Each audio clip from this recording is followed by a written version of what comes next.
ಯಾವಾಗ ಆರಂಭ ಆಗುತ್ತೆ ಅದಕ್ಕೆ ರಜಾ ಕಂಟಿನ್ಯೂ ಆಗುತ್ತಾ ಅಂತ? ಸೋಮವಾರ ಹೈಸ್ಕೂಲ್ ಪ್ರಾರಂಭ ಆಗುತ್ತೆ. ಅವತ್ತೇ ಸಿ ಎಮ್ ಜೊತೆ ನಾವು ಸೇರ್ತಾ ಇದ್ವಿ.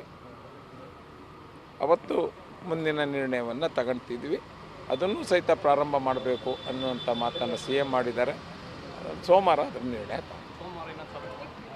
ಸೋಮವಾರ ಇನ್ನೊಂದು ಸಭೆ ಇದೆ, ನಾಳೆ ಒಂದು ಸಭೆ ಇದೆ ಮತ್ತು ಸೋಮವಾರನೂ ಒಂದು ಸಭೆ ಇದೆ. ಸೋಮವಾರದ ಸಭೆಯಲ್ಲಿ ಈಗ ಸೂಕ್ಷ್ಮ ಪರೀಕ್ಷೆ ಕೆಲವು ಕಡೆ 144 ಸೆಕ್ಷನ್ ಇದೆ, ಅದನ್ನು ಕಂಟಿನ್ಯೂ ಮಾಡಿಕೊಂಡು ನೀವು ಕ್ಲಾಸಸ್ ನಡೆಸ್ತಾರೆ ಸರ್ ಅಥವಾ ರಿವೋಕ್ ಮಾಡ್ತೀರಾ? ಅದನ್ನು ಗೃಹ ಇಲಾಖೆ ನಮ್ಮ ಉನ್ನತ ಅಧಿಕಾರಿಗಳು ನಿಶ್ಚಯ ಮಾಡ್ತಾರೆ. ಡಿಗ್ರಿ ಕಾಲೇಜುಗಳು PU ಡಿಗ್ರಿ ಇದು ಮತ್ತೆ ಈ ಥರ ಏನು ಮಾಡ್ತೀರಾ ಸರ್? ಯಾವಾಗ ಆರಂಭ ಆಗುತ್ತೆ ಅದಕ್ಕೆ ರಜಾ ಕಂಟಿನ್ಯೂ ಆಗುತ್ತಾ ಅಂತ? ಸೋಮವಾರ ಹೈಸ್ಕೂಲ್ ಪ್ರಾರಂಭ ಆಗುತ್ತೆ. ಅವತ್ತೇ ಸಿ ಎಮ್ ಜೊತೆ ನಾವು ಸೇರ್ತಾ ಇದ್ವಿ. ಅವತ್ತು ಮುಂದಿನ ನಿರ್ಣಯವನ್ನು ತಗೊಳ್ತಿದ್ವಿ. ಅದನ್ನು ಸಹಿತ ಪ್ರಾರಂಭ ಮಾಡಬೇಕು ಅನ್ನುವಂಥ ಮಾತನ್ನು ಸಿ ಎಮ್ ಮಾಡಿದ್ದಾರೆ. ಸೋಮವಾರ ಅದರ ನಿರ್ಣಯ. ಸೋಮವಾರ ಇನ್ನೊಂದು ಸಭೆ ಇದೆ, ನಾಳೆ ಒಂದು ಸಭೆ ಇದೆ ಮತ್ತು ಸೋಮವಾರನೂ ಒಂದು ಸಭೆ ಇದೆ.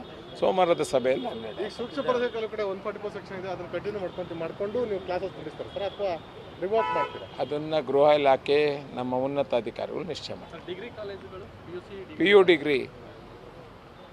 मुझे तो बस हो गया है, रोज तरकारी वालों का इंतजार करूं, फिर दाम कम करने के लिए उनसे रिक्वेस्ट करूं। अरे दीदी, अब बिगोज है ना, वो भी बेस्ट क्वालिटी के साथ अच्छे डिस्काउंट के साथ 30 मिनट में आपके घर तक। सच में? जी हाँ। क्या नाम बताया आपका? बिगोज। अभी डाउनलोड करो और घर बैठे जो चाहे वो मंगाओ।